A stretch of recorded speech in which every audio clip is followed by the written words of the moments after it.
Welcome back. Welcome back. Welcome. Welcome.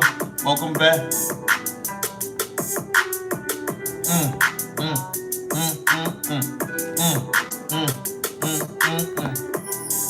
mm, mm, mm, mm. Welcome. Welcome back. Mm, mm, mm, mm, mm. Glad you made it to the week.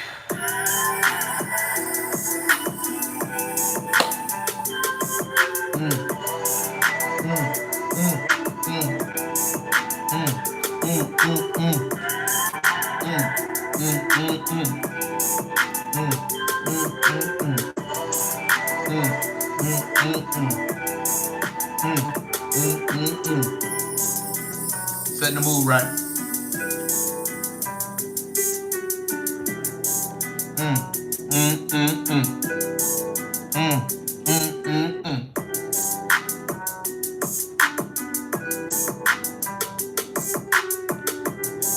Mm, mm, mm, mm. Mm, mm, mm, mm.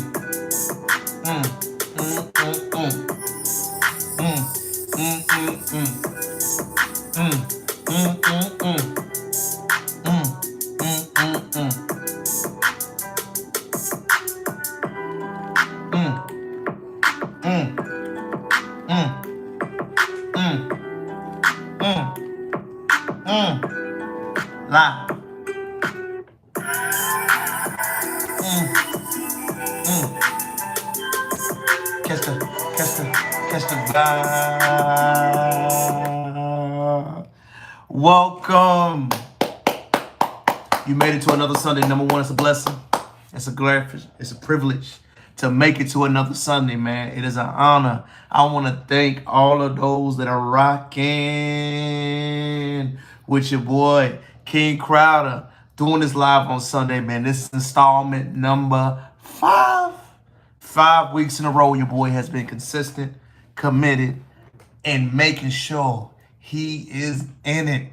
Man, so much happened this week. I'm glad that you made it to the Sunday. Remember, Sunday is the recap. We talk about everything that happened. I give my strong opinion outside of my informative approach, which I love. Today, live on Sunday, is just talking about us, the state of the culture, historical and real life perspectives. Man, we got to start it off with something fresh and hot off the press. If you have not been living under a rock for the past 4 hours, man, Alabama, Montgomery, Alabama. Throw the M's up in the chat. Put your hand against your fist. Y'all deserve a round of applause. Let me just clap for y'all tonight. Montgomery, Alabama.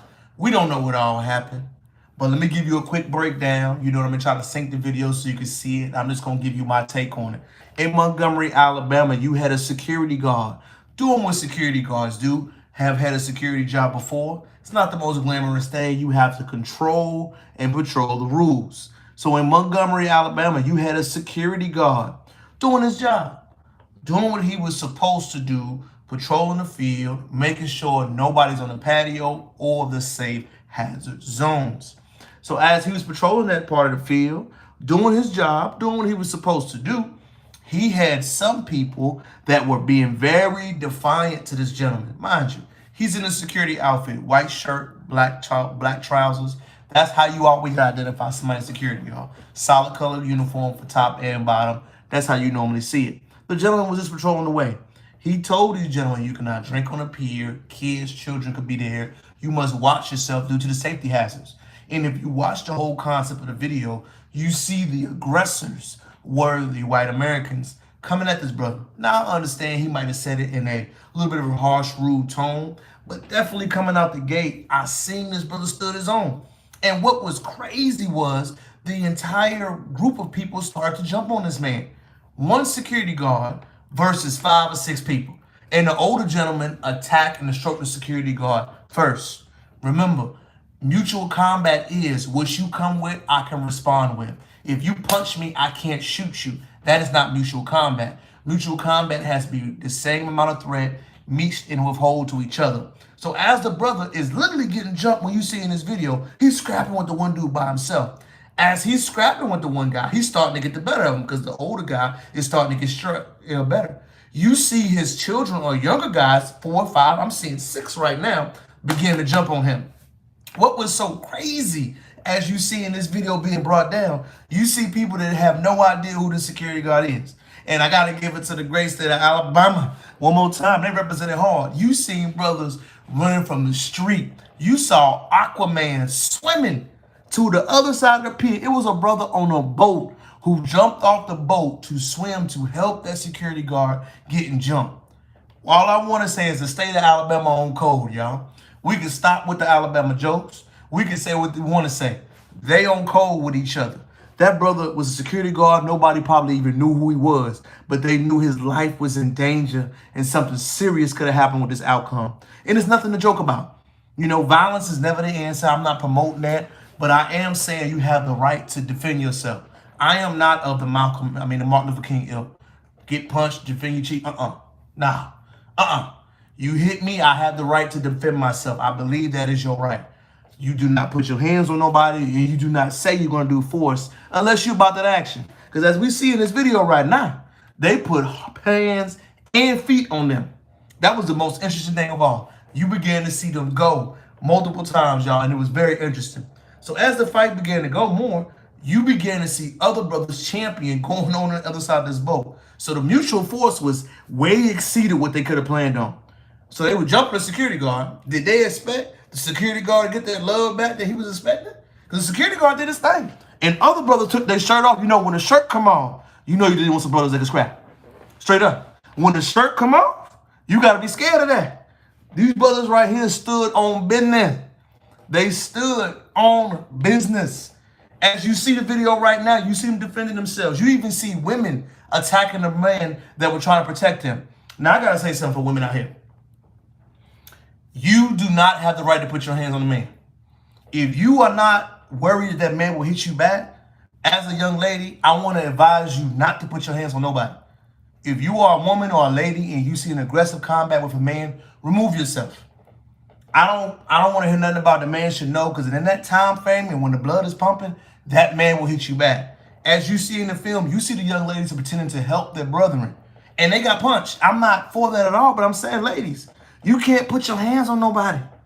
That's the first rule of law, and I don't know what it is you see most of the white women in videos. Putting your hands on other men while they're battling. If you are a woman, do not do that. Period. You see them scrapping, call law enforcement, call the police, move back, remove yourself, do whatever you need to do. But your first rule of thumb is to protect yourself on your way home. And the brothers at the beginning was gangster, right? When they was jumping on security guard, they put them up, threw them up. They was gangster with the one dude, but once they all got mutual combat coming back, man, they start fleeing. I ain't never seen them run that fast. So as you see them, even numbers, you begin to see the brothers literally taking a hold of the situation. So they began to hit him in the mouth, hit him in the gut, jab, jab, jab, uppercut, left hook, one to the body. And what took the cake of all things, y'all? What took the cake? Did y'all not see the old brother with the chair, man? Oh my God. That could have been my daddy right there. Pops, is that you? My dad would do something like that.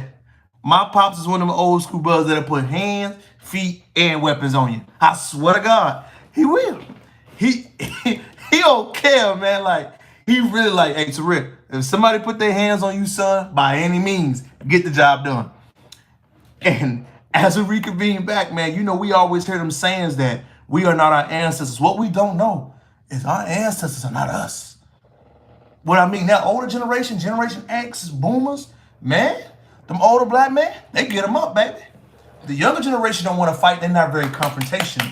The older generation, if you see an older brother, get into it now. I'm going to give you a scenario. Hey, look, now, I done told you one more time to put your hands off it now. Hey, look, young man, I'm going to warn you one more time if I put my hands on you.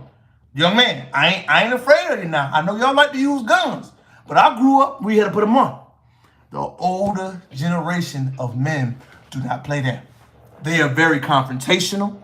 They are very physical when they speak and when they talk to people. And they also not afraid to get their hands dirty. So again, let's clap for the whole state of Alabama.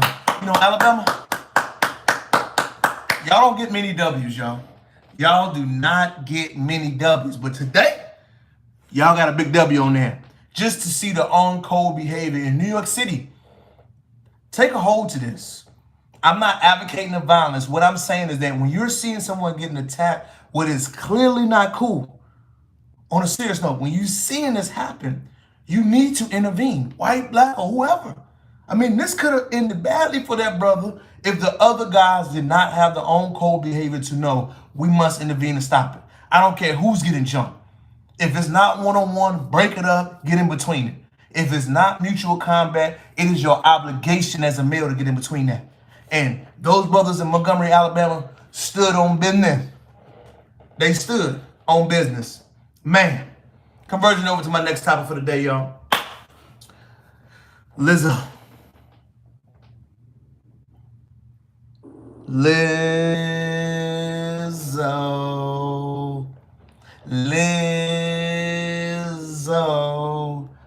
So, if you have not known this week, Lizzo, y'all, is getting sued by her backup dancers. Lizzo has been accused of religious harassment, harassment in the workplace, sexual assault, peer pressure, and unlawful harassments. Not Miss Body Positivity, not masculinity is ruining the world, not men need check, not accept me for who I am, no matter my life, what I'm thinking, or what I'm going about. Lizzo? That's you? Lizzo? Is that you? That's you doing what you claim men were doing all this time. You doing it to your people that work for you? You know what's more despicable about the situation with Lizzo? Is that Lizzo is the worst type of person, in my opinion. And I'm going to tell you why. You have guys that are genuinely Lizzo's size or body type that would genuinely like to date her. What comes to mind immediately is BDF the Pac-Man. Entertaining rapper guy, heavier set dude. He actually had songs, poems, and movement to try to date Lizzo. Right? I don't know if y'all remember that. You know what Lizzo told him? You ain't my type. Wait a minute. I thought you were all for body shape, body positivity, whatever size you are, you need to be loved. Love is love. You said that you accepted that. But you had a brother approach you who is the equivalent of you, financially, everything secured on your level, and you didn't want to date him? Oh, you in the DMs of Captain America. That brother, that dude look good. Chisel look good. You in his DMs. Expecting him to date you, but somebody that's your size and your increment trying to date you, they can't got no time. Oh, so you a hypocrite. And now the world knows. Lizzo, these crimes that you accused of by your background dancers are horrendous. I mean, the acts, the religious tones, the you have to do this with me when I say it. Lizzo, getting removed from Beyonce's song. Lizzo, let's go ahead and break it down. Who is your fan base? Everybody looks at me when I ask them that. Who's Lizzo's fan base? Who really rocks and goes to Lizzo shows, wants to be like her? Lizzo's fan base, I'm assuming, is mostly a white audience, mostly a certain demographic, education status. Lizzo, do you think they're going to support you now? Lizzo, your fan base is done. What you stood for, what you stood up for promoting women, which I think, of course, need equality. But Lizzo, what you stood up and what you did and what you said about people and how your actions are to have your background singers accusing you of harassment is shocking. It is shocking. It is outlandish. And pretty much you can't deny it. When you think about it, man, I never forget, right? Let me go ahead and story time with King Crowder. I had one guy tell me something that I found very powerful and very true. Whenever you meet someone that is very preachy on a certain subject, like a pastor that speaks out against homosexuality a lot, always gays this, gays that, he might be gay. Anybody that preaches out against stealing, most likely they steal. Anybody that tells you that they don't lie, they don't do this, they normally be lying. Because you don't have to preach what you are. You just do what you are. So always be aware of the man or woman who constantly speaks out on certain subjects. They're speaking to themselves indirectly. So Lizzo was speaking against people indirectly. You need to accept me because I don't accept anybody. You need to love me because I don't love people for obligations. You need to do better to accept women no matter their personality. I don't accept people. Whatever I choose to dress or disrespect myself, I will do it. You must respect me.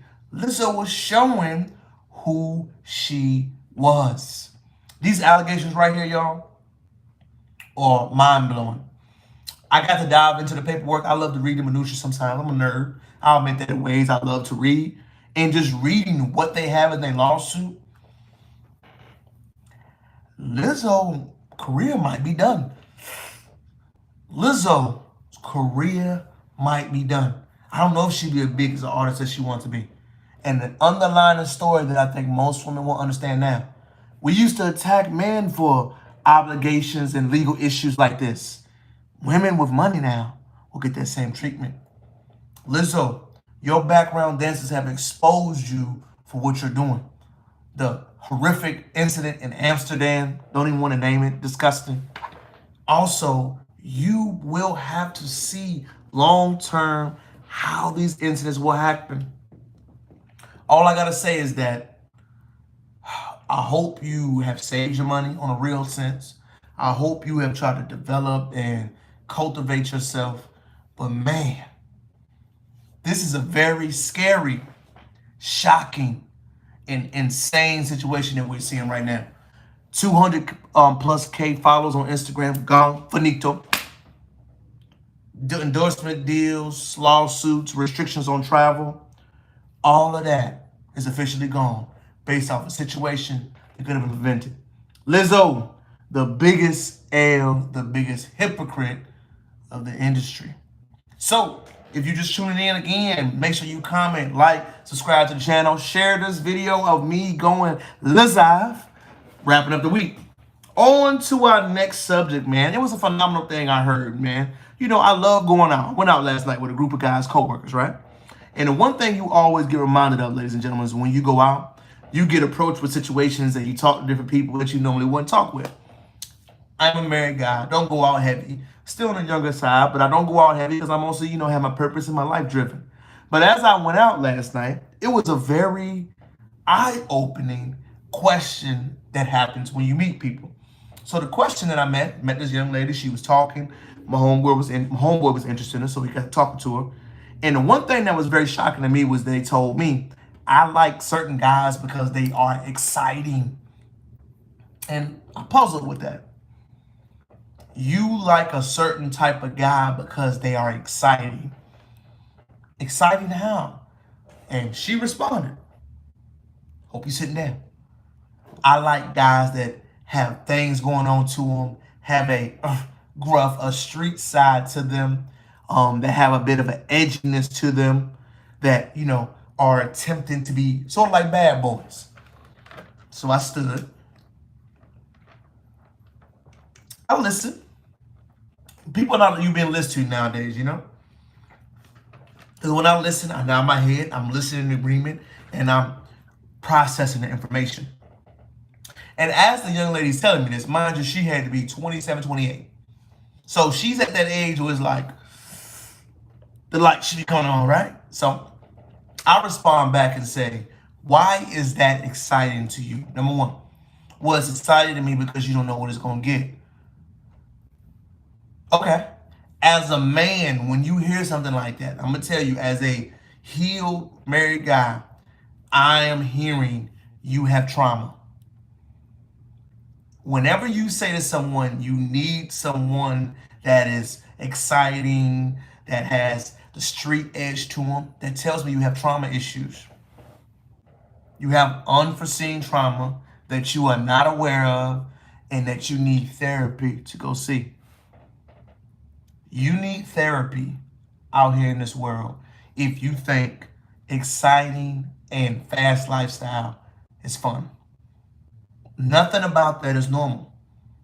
It's not. If you are attracted to guys that will do things to risk your life, you have something that happened to you as a child that you need to deal with. And I'm going to break it down to you. Whatever you expect growing up, you experience. I'm going to use myself as a great example. I would love to do that. I didn't grow up with a lot of money. My parents had a lot of kids. Shout out to Herb and Teresa. Love you forever. But my parents did not have a lot of money to give us. But what they did have us was love, conversation, and communication. So one of my biggest love languages to this day, y'all, is my need for gifts and little small things, not nothing big. But I have that desire for that because I never had money growing up. And I know that. I know that I desire to have certain nice things because growing up, my parents could not afford to buy me anything. So my biggest love language right now is gifts. Second will be words of affirmations. Those are two ways that you can love King Crowder. Giving me some, hit the cash app. And speaking positive words to me. That is how I feel loved and embraced. Personally, those two things make me feel loved, feel whole.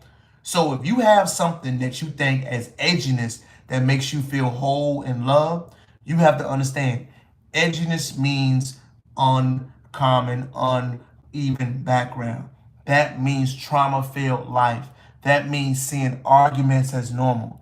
That means seeing toxic situation moving a lot, emotional instability, an absent parent, an absent this. Nothing about that should appear normal. Even my background, y'all, we didn't have a lot.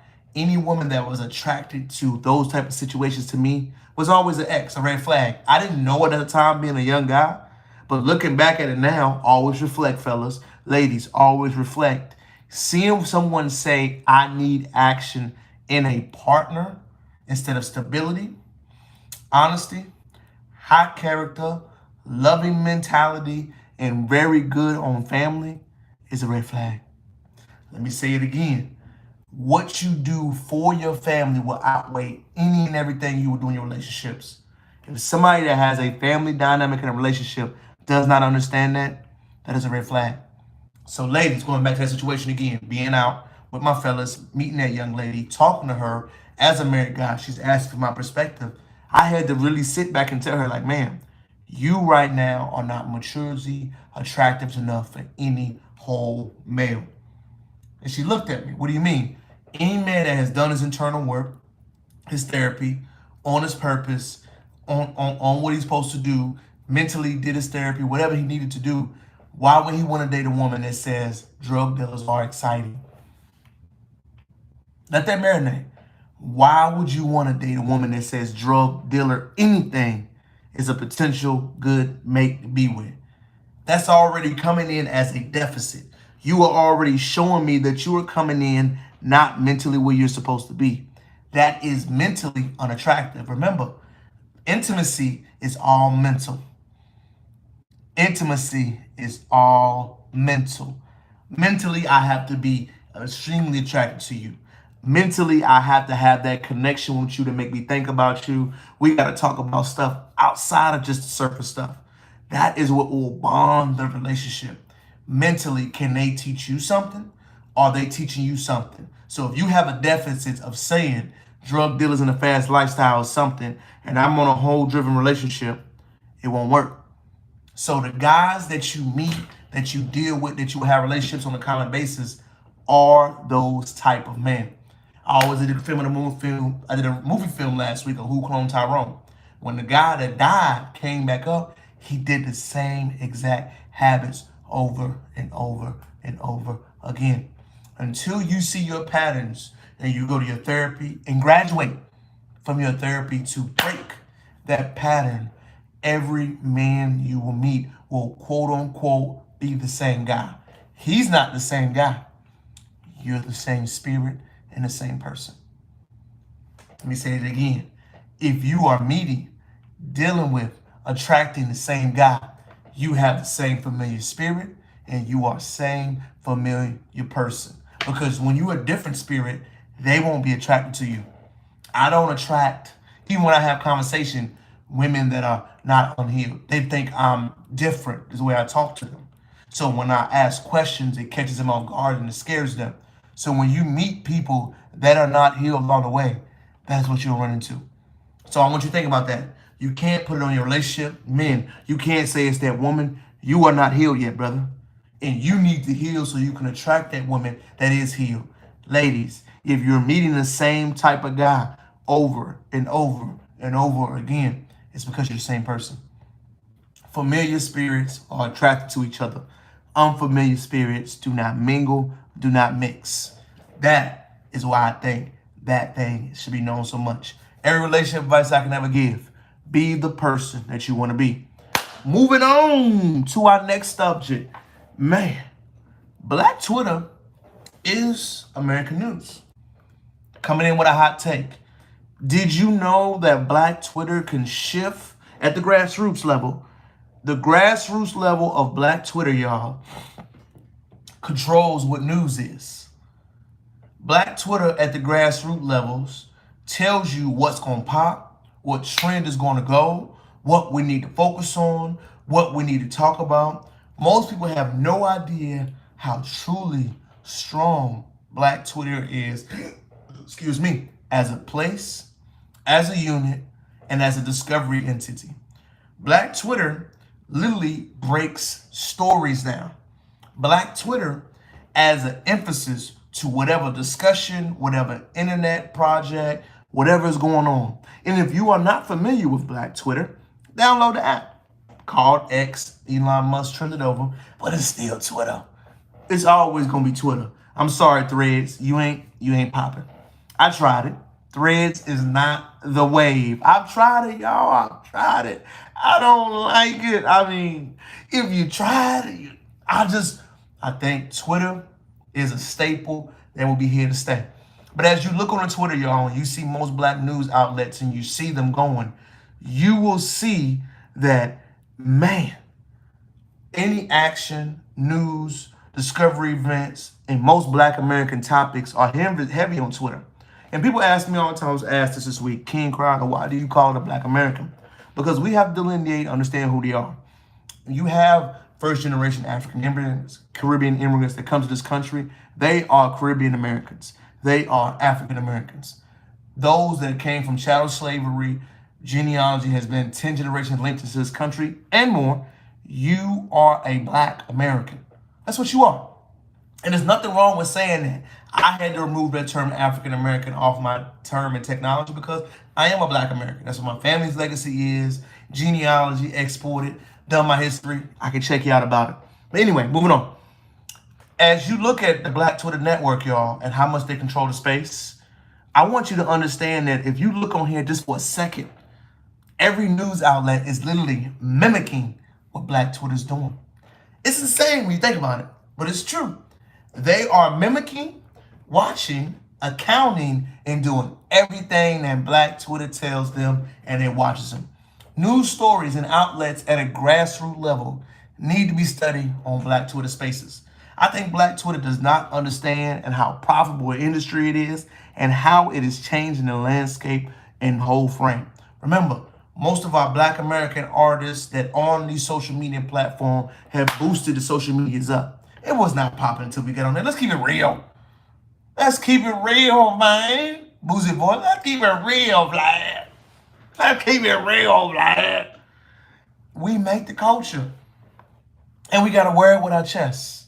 We are the American psyche and lexicon going on right now and until this day. And until we are comfortable discussing it, breaking it down, being able to handle it, how will we ever stop our progress or where we're going at? That's all I want to do is break that down, y'all. I believe these subjects are incredibly important and everything needs to be talked about and move forward. All right, y'all. We at our intermission session. I'm going to give about a 3 to 5 minute run. We could break down, get you a little drink before I dive into the second half of the basketball game. It's your boy, King Crowder. Play some vibes for y'all as we champion and move on to our next day. All right.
Welcome back, y'all.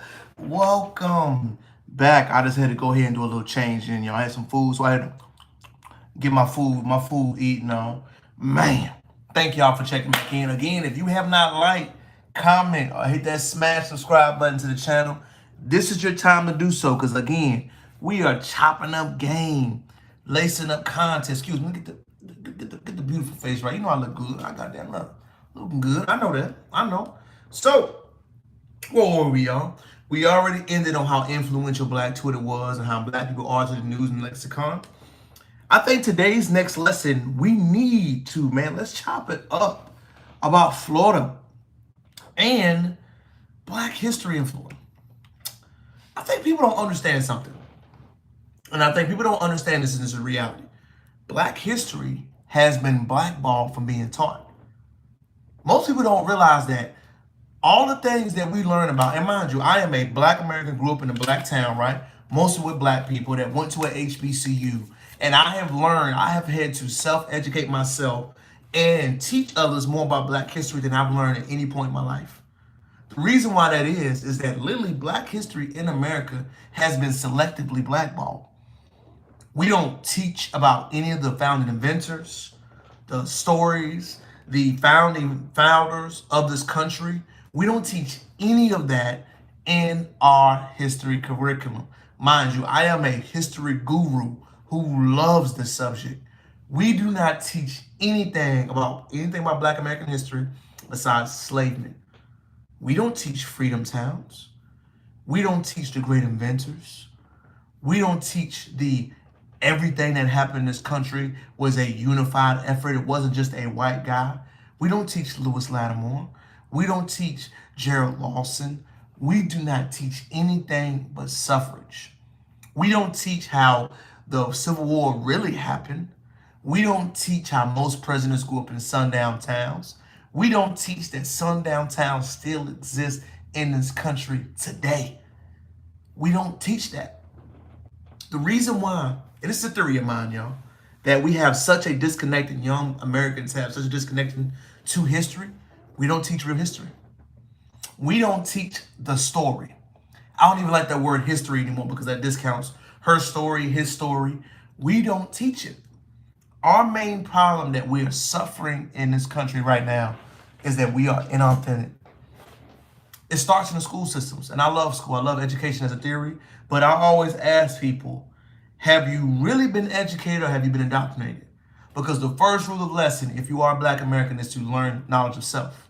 You should learn your family's history thoroughly. I can't tell you how many men I have met that are my age that do not know their ancestral background. Shout out to my parents again for implementing that in us. To go to the plantation that we were raised with, to go to the freedom towns that our legacy stayed with, to go to the small towns that our ancestry have gone into. Let me go into it quickly.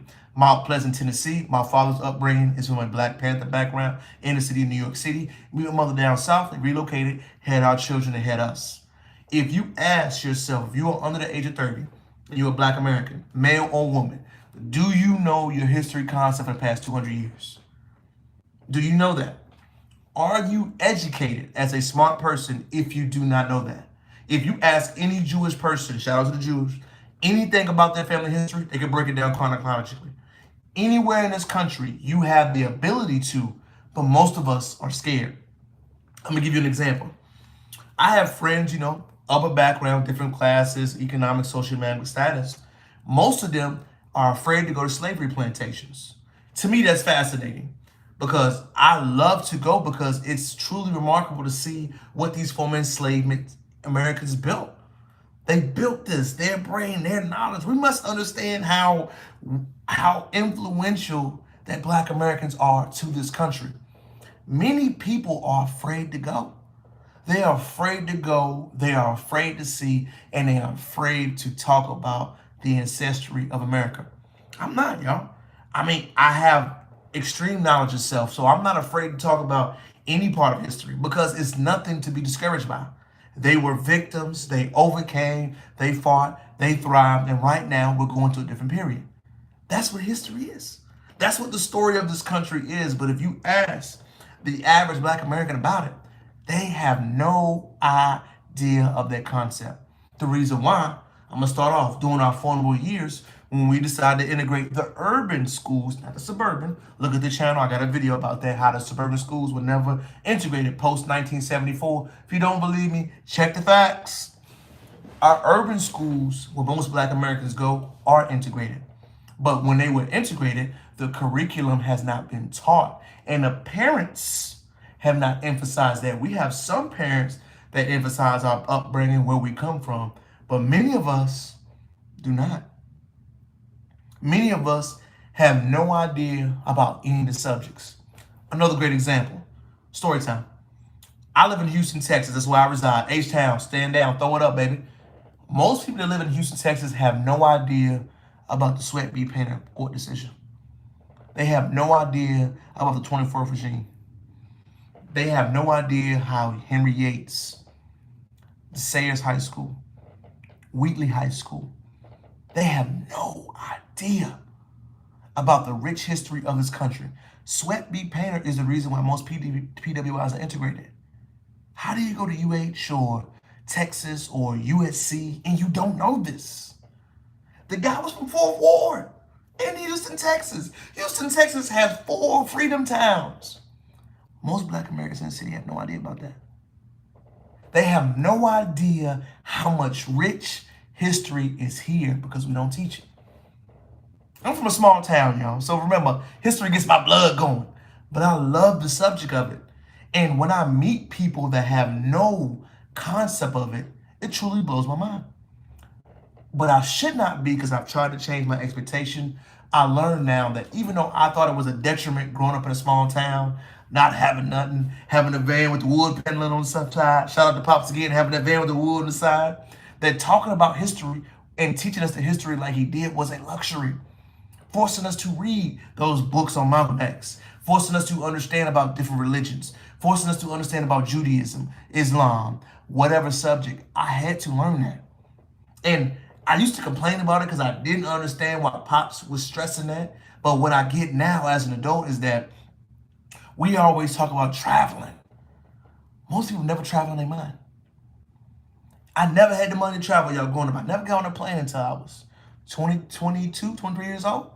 My parents, the lake was our travel. But what I did a lot more of was travel in my mind.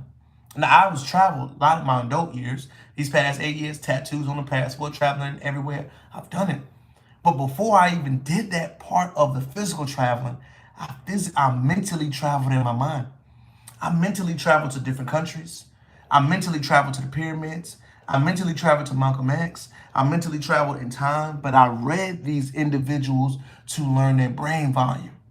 I had to mentally travel because my father forced that investment. And when I say forced, he sparked that light. And when he sparked that light, I didn't understand why it was such a big deal to him. But now, as an adult male, fully formed brain, and a little kid no more, still got my childish ways though, right? I understand the value in it because I meet so many male, women as well. Many of our educated class in Houston, they have no idea about nothing. They have no idea. They don't know their family history. They've never been to their small town. And I'm gonna tell you one that gets me the most. You ready? I'm from Chicago. No, you're not.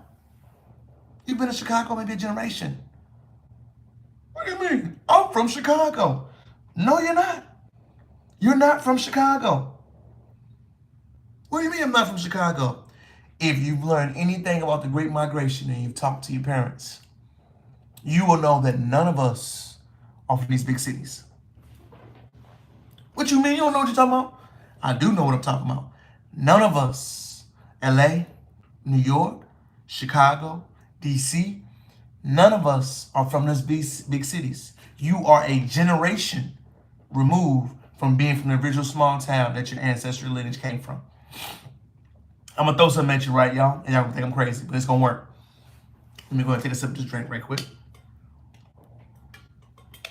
If you are from the West Coast, LA, Arizona, if you live out there, most black Americans, you are from Louisiana, Texas, you know, East Texas, because not many black Americans live in West Texas, because remember, we were the log cabin communities. You would notice that. East Texas is heavily black dominated, not West. Virtually none of us are in West Texas. Very small. But if you look at it, most people that live in Los Angeles that are black Americans come from Louisiana. I'm gonna give you a great example. Do most people know that the great Huey P. Newton is from Monroe, Louisiana? Bill Russell from Monroe, Louisiana.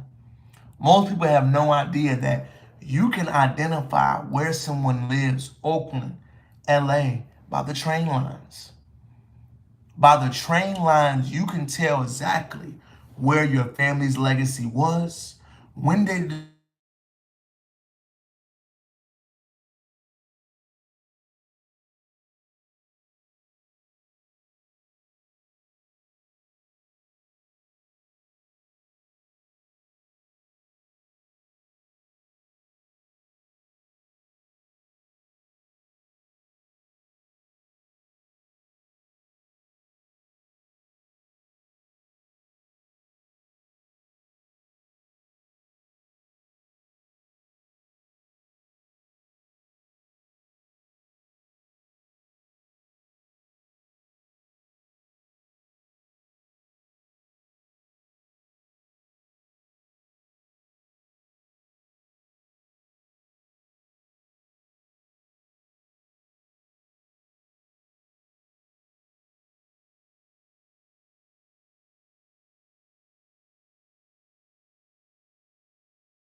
still can't hear me. Can you hear me now? Somebody in the chat tell me, can you hear me now? I don't know where my audio going. Oh, okay. My bad, chat. My bad. My crazy music clicked on, y'all. My bad. My bad. Let's go and start back in. Forgive me. If you start over and you look at the historical timeline, right? And you look at the timeline for where most people on the West Coast live. So if you're in LA, San Francisco, San Diego, any of those places on the West Coast and you are Black American, 90% of y'all come from Louisiana, Arkansas, Tennessee. That is your family lineage. I'm going to give you a great example. Bill Russell is from Monroe, Louisiana. Huey P. Newton is also from Monroe, Louisiana. Both of those gentlemen were raised in San Francisco. If you look at the train lines, you can establish where most Black Americans live. If you're in Chicago, most likely your family legacy is from Mississippi, Arkansas, Tennessee, West Virginia, or Alabama. The train lines directly indicate where your family was while escaping Jim Crow. If you're in New York, DC, New Jersey, Connecticut, and you are a Black American, you're from Virginia, North Carolina, Florida, South Carolina, you use those train lines to escape slavery for your families. None of us are from these big cities. All of us are from these small towns. What most of us must understand, and I feel like most big cities, I live in a big city, gotta understand, going back to these small towns and re-ingratiating yourself with the roots will help you. They will help you beyond your expectations. They will help you understand historically what your family did, and you will feel a connection that nothing can give you. You need that connection because this is your country. And we are not taught the history because we are afraid. Most of us fear it. We are, genuinely. And I am an educated guy, master's degree, whatever you want to call it. I do not know many men or women who are educated, who are feelers about their history and have knowledge of self. They don't. And I'm not saying arrogance, because I can talk to any culture or nationality about my history and it's not a problem. Why? Because the truth has no feelings attached. Why? Because I'm honest when I speak. Why? There is a bit of authenticity you cannot recreate. And when you're authentic, no matter good, bad, or indifferent, y'all, you can have the conversation. You can stand on business. You can stand on it, because we all get confused so much that, hey, this money will make me this. This will make me that. No.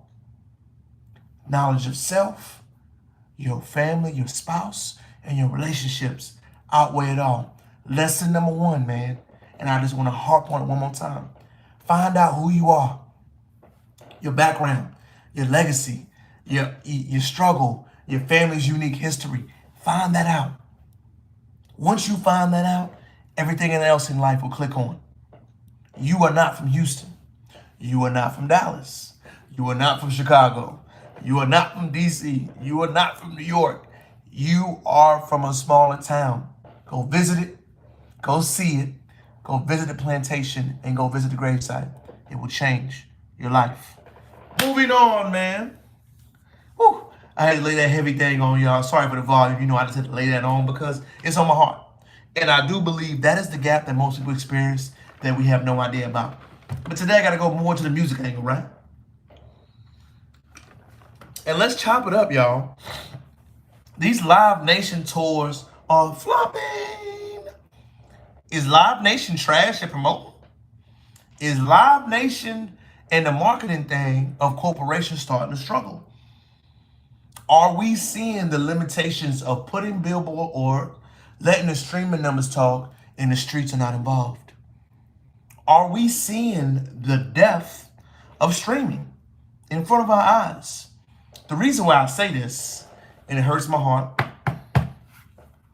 I love Lil Baby, y'all. I listen to that guy avidly while working out. But I listen to other people discuss him, and he does not have a solid fan base. I'm learning, which is crazy. But you have to work to earn a fan base. What I'm attempting to do, I'm willing to work to create and earn my fan base. Most of these newer, younger artists who are not work-centric think that just because my numbers and my streams and my Instagram look like this, I don't have to put the work in. Let me tell you something. Talent will only get you so far. People I look up to, LeBron James, talented brother, but his work ethic outweighs all. When you're a talent guy only, you're not disciplined. You're not dedicated. You're not willing to do that work when nobody's watching. And the results will always be displayed. I can't tell you how many more opportunity or talented people there have been in my life compared to me. There have been way more people way talented than me. But the one thing that outlasted me compared to them is that I was willing to put that work in. There was no investment plans on King Crowder's back. My parents loved me as much as they could, but they can't buy me nothing. And that's okay. I understood that my parents have limitations. They can't financially afford to do stuff for me. But can they afford to support me? My dad gave me a work ethic that allowed me to support myself. That is worth anything. You should know where your limitations are. And what we see right now, going to the music game, mind you, I'm an outsider, business lover, who is an observer of hip hop in the business game. Right now, Live Nation throws up a billboard. They put up a post. They get your apps. Good by Divine. Moneybagg Yo was forced to cancel the show because of his lack of ticket sales. And artists aren't selling. That is correct. Why? You know the reason why that is true is because he has not developed as an artist. Is he an artist or is he just a hood booger rapping? Let's keep it real. It makes me think, like, is he? Because true artistry, I think of like Kanye. Artistry is something that we've never seen before. That cannot be replicated. It just must be there in that moment. You cannot recreate that false energy. And as much as you like the brother, hate him, it's a white dude. I don't know if he's white, Indian, whatever his nationality is, Russ. He said something very powerful that I heard. You can fake the streaming numbers, but those ticket sales and people coming to see you, you can't fake that. And it's hard to sell ticket. It is hard to create real momentum. But the biggest way for any artist to do that, you got to work for it, man. And I've been to a lot of shows, y'all. And mind you, I am a Jeezy era, Wayne. That concert performing compared to the new one, it ain't hitting the same. I'm being honest. I love Travis Scott. His performances are worth the money. But man, I went to see Lil Durk. Trash. I call it. I'm sorry. It wasn't a good performance. I wasn't moved. I didn't love it. Emotionally, I didn't feel like I needed to go see him again. You heard the song, but it was like he did nothing else. It was like the bare minimum, my opinion. The stage presence wasn't there. The feeling, the emotional songs, they were all very street undertone. It was very edgy music, and I feel like that has its purpose, but where's the longevity in that? And when you see these live nations and these corporations really getting into hip-hop, y'all, we really see the lack of street teams. And I had my homeboy, my boy Nate, really big. He told me something, man. You need a street team in a city. So if I had a show in DC, I need to have a DC connect that has his feet on the ground. Yo, we in DC, I'm landing down. I want to do a show at Club Blizz. I need you to get the local connects on the deal. I need the handlers in your city to work with me. When you're dealing with these corporations, they don't do that. They put up an Instagram post. They pay for promo on the radio. But people don't listen to that. People listen to word of mouth and connections. And the biggest gap that these artists don't understand, who is this street team? Tell me the street team they actively have working on their behalf. Every time you touch down in the city, you need a street team to put up the posters like Master P did. Put up the No Limit shirts. We do not have that anymore in hip hop. that grassroots, that energy that I need to make it feel is gone. It is starving right now. I'm gonna tell you what, the artists that can recreate that, sort of like Chance the Rapper. Remember when Chance the Rapper was coming up and he was trying to get his features cleared? That energy that we want to be with you. If you can recreate that spark, you will grow your musical following immediately. J. Cole been out, man, since beyond then. I will pay good money to go see J. Cole, Kendrick, Drake show right now. I will. Because I know I'm getting the experience. And I don't believe most hip-hop artists understand that's what fans pay for. Right now with the streaming numbers, y'all, I'm going to tell you the truth. I think it's too much music. I do. I think it's too much low-quality music. Because 50 Cent sold out a tour. 50 had an album, 25 years, Get Rich or Die Trying. Came out in 03. I remember that. My older brother Warren was bumping it. I remember that when Get Rich or Die Trying came out. And he's still touring in concerts in Denver. 50 sold out an arena. And not to damage your money bag, yo, because I like some of Bag's songs. He couldn't even do it, and he's a more of a current and active artist. That's a problem. Lil Baby just had to cancel shows. That's a problem. We do not let the music stimulate. There is no rollout. There is no artistry appeal. There is no movement behind it. It's, I'm going to drop the album, drop the link, here, support me, buy the album. That's what it is. I don't feel the connection, and I'm a fan. And if I had to give any advice to any of these artists, man, you need to have a better campaign. You need to have a street team. The artists that can have a street team, that can do something right now, currently, when you hit a city, will dominate. Will dominate. There's nothing wrong with getting played in the clubs. There's nothing wrong with that. But there is a whole entire lane outside of the club community that wants to support you. J. Cole is not a club artist. He sells it every time he comes to Houston. He sells it every time he comes to Philly, LA. It's because the quality of music is there. You know who's doing that right now without the antics that nobody's talking about? Rod Wave. Rod Wave is on a Kendrick level now. Y'all know that? Don't argue with me. Check the facts. Rod Wave, J. Cole, Travis Scott, he's on that level. I can name 15 Rod Wave songs, no skips. Hate it or love it, man. And I don't even hear the brother talk. Do we talk? Do we have any antics? He's not aesthetically, you know what I'm saying? He doesn't fit any of that. The music is just so great. His rollout, his features, his appealing, he's on that level. Rod Wave right now is so hot, people have no idea. That is somebody who is focusing on the artistry and the quality of your music. Live Nation cannot recreate that, y'all. When your ticket sales continue to dwindle down, you continue to struggle to sell out these venues. Number one, stop canceling the shows. Get a smaller venue. Sell out the House of Blues. What's wrong with that? Sell out the Bayou Center. Sell out the Fillmore. Sell them out. Don't cancel the show. Overpack a small facility than getting something big that you got enormous. You just can't. You must have the self-awareness to know that that must happen.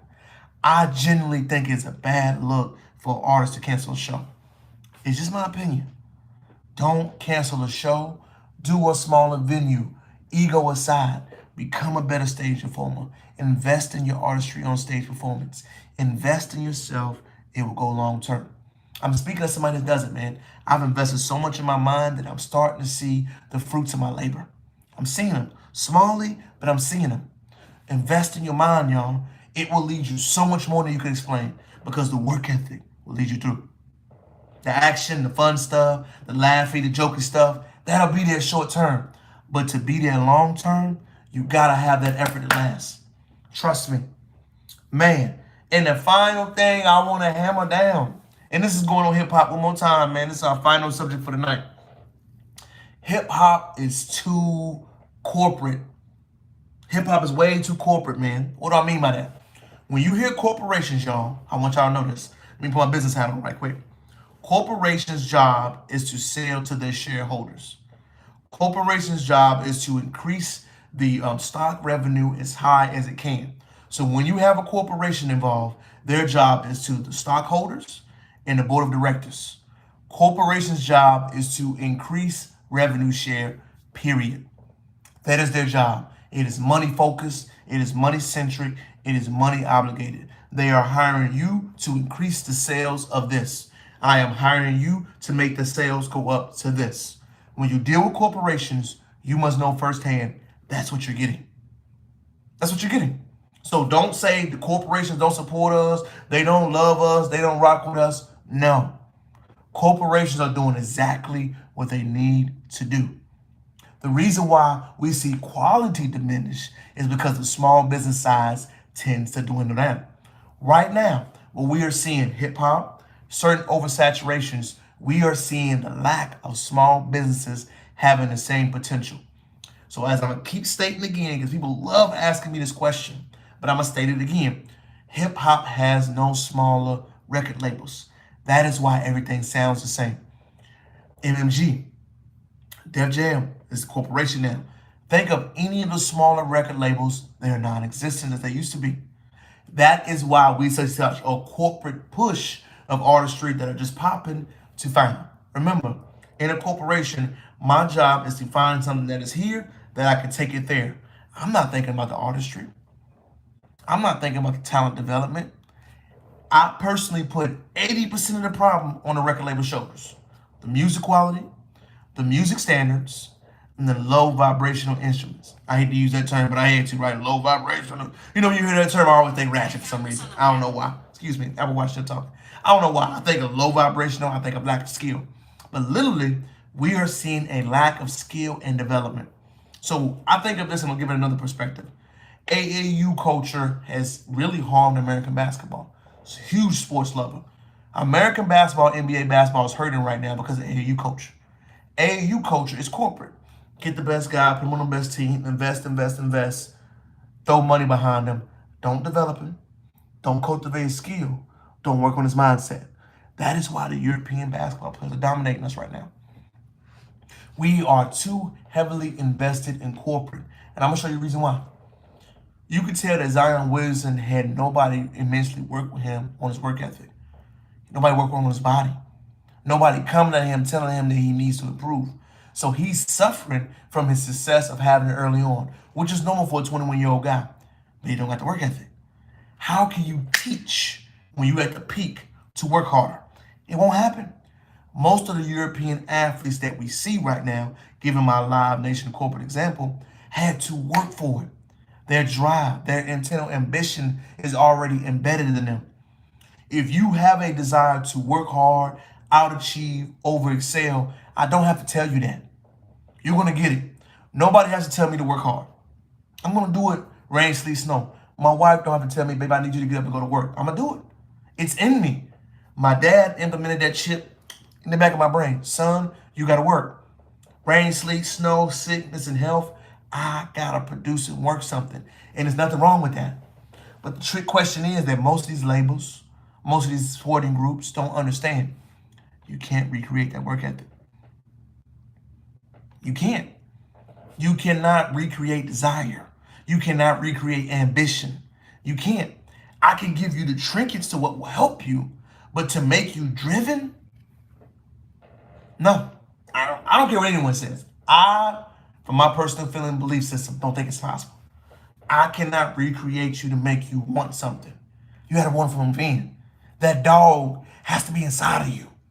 I can't recreate that. And what we're seeing now when we're seeing corporate entities, they're trying to forcibly recreate that dog. And you're getting this. It's like two rocks smashing each other. It won't work. So as we're seeing these things right now, I want everybody to know that's why quality of sports, musics, and entertainment has declined. There is a lack of small record labels integrating and being in it. There is a lack of small term development to make things new. We are seeing literally a lack and gap of creativity. We can go deep into how the schools took the arts out, which is true.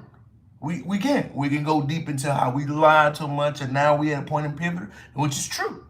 I'm not going to disagree with that. I'm going to speak specifically on why we see these disconnects and why these gaps are happening. The reason why they're so prevalent, we are too much on a corporate emphasis, corporate structure ladder. You go to college to work for a corporation. Very rarely do you go to college to open up your business. Very rarely do you talk about opening your own business or shop. You just don't see it. You see people overemphasize the other side of it. Man, as we wrap up our things and events for the day, let's go ahead and give it in. Let's give a clap again for the state of Alabama, y'all.